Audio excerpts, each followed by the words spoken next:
बिस्मिल्लाहिर्रहमानिर्रहीम। कहा इकबाल ने शेख-ए-हरम से, तह-ए-मेहराब-ए-मस्जिद सो गया कौन। सदा मस्जिद की दीवारों से आई, फरंगी बुत-कदे में खो गया कौन. So I can relate this to a character that I've seen in Europe, and this character is here in US as well. Okay, so what they do, so they are people of Pakistani origin, and they are settled here in in Europe or in West and for many years. Okay, and then cutting off all their ties, from back in Pakistan, and so they are here. Everything is here, and but when they are like together, okay, so in their company, drawing room talks, or even in masajid as well, they keep talking about like the problems of the Pakistani society. So their starting point that they will start the discussion, and then their concluding point. Okay, so all their discussion revolves around this, that all the ills that our society is going through, or they have, is because of mullahs and maulvis. So that's their main point. Okay, so it's because of mullahs and maulvis. Okay, so we are into this situation that our society is in because of them. Okay, now, okay, so partly correct, because yes, mullahs are illiterate, maulvis are illiterate, but then these people, they have never, they don't want to know the reason. Okay, so they just want to conclude their argument by saying that unless and until, we get rid of these mullahs, there is no other way that we can improve. Okay, so that's the main point, and that's the conclusion, and dismissed, meeting dismissed.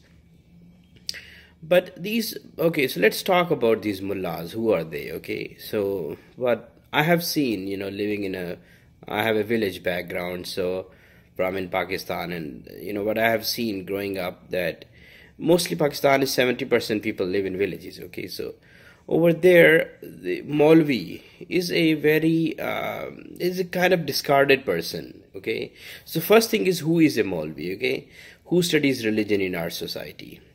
Basically no one. Okay, growing up, I have seen that if a family has kids, and there is one kid that can't do anything else, he cannot study, he cannot go to school, he's like totally dull. Okay, so then that family will put this kid into somewhere to study religion and to study Quran. No, after 20-30 years, all these people are basically the mullahs and imams in those village areas. Okay, most of the Pakistan. And then, so this is their situation. That's how they become Maulvi. And the other thing is that these Maulvis don't have any paychecks or salaries or something. There's nothing fixed. Okay, there are no contracts. There is nothing. So basically, they depend on whatever people give them. Okay, whatever anybody can afford. So there are big events. Okay, on Eid day, this is a happy day for Maulvis because they get a lot of money. Okay. Or in villages I have seen this, okay, that after 6 months they will get a crop like wheat or something, or every month or every week there are khatam sharifs, and then they send rotis and all that, and that's how it is. So that's how we treat these Maulvis. Okay, that's the reality. That's how we treat these Maulvis, or the way when I was there I have seen that.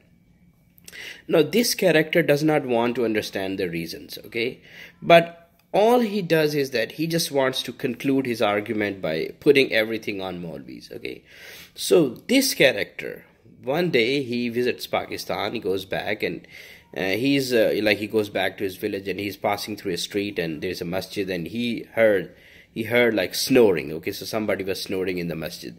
So it was late, like evening, late night, it was dark, so he just went into the masjid, and he saw that there is a person, imam, lying like in the mihrab area, where the imam stands in that area.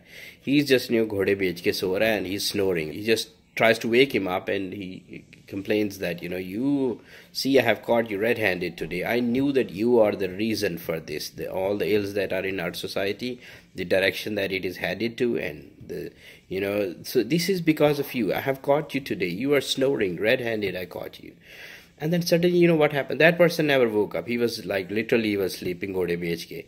But then what happened that there was a speaker on the corner. Suddenly he heard a voice coming from there, and there was nobody else other than these two people. And then he was really terrified. तुम भी तो जाके Europe में बस गए हो. Literally, कि you have cut your the umbilical cord, that you were connected with your own hands, and then you left, and then you just went outside and you stayed there forever. Okay. And that's it. So he was really terrified, and he came running out of that masjid that something is weird going on. And till to date, he keeps on talking about the same, that he blames on Mullah, but he never wants to understand the reasons. Okay, he does not want to take the responsibility that society is a collective. How to improve a society, it's a collective responsibility. Religion, it's a collective responsibility. Okay, individually we will go to Creator and we'll have our hisab kitab. But living in a society, it's a collective duty. That's what we learn living in Western societies. But back in our societies, it's not collective duty. Okay, just put all the ills on Mullah.